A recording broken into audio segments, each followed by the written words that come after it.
penalty is back for the first time since 2003, and an Iowa man who killed 5 people 26 years ago will be one of the first to be executed. New tonight at 9, KCCI's Adam Brower spoke with a legal expert to find out what's next. Steve, Iowa native Dustin Honken was sentenced to the death penalty back in 2005 after killing 5 people in 1993 to cover up a drug operation. He could, in fact, get executed within the next few months.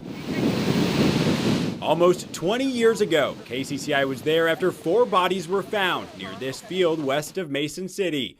Lori Duncan, her boyfriend Greg Nicholson, and her 2 daughters, Candy and Amber, went missing in 1993, along with Terry DeGoose. Authorities determined Dustin Honken killed all 5 of them. He was in the northern district of Iowa running a drug distribution operation. The feds caught up to him. They were prosecuting him. He was about to plead guilty, but he was still trying to get out of it by eliminating the witnesses against him. Honken was sentenced to the death penalty in 2005. Even though the state of Iowa does not have the death penalty on the state level, the federal government decided to pursue it. Drake law professor David McCord says during the Obama era, capital punishment came to a halt. He ordered the Justice Department to undertake an investigation of lethal injection protocols, as well as larger issues like racial disparities and whether innocent people were being sentenced to death. That carried over into the Trump administration. But on Thursday, the Department of Justice said it will resume executing federal death row prisoners starting this December.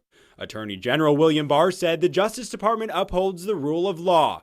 We owe it to the victims and their families to carry forward the sentence imposed by our justice system.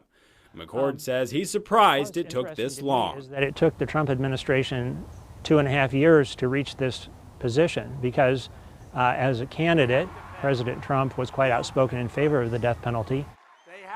And McCord says there are 62 people on federal death row that could be executed. Stacy?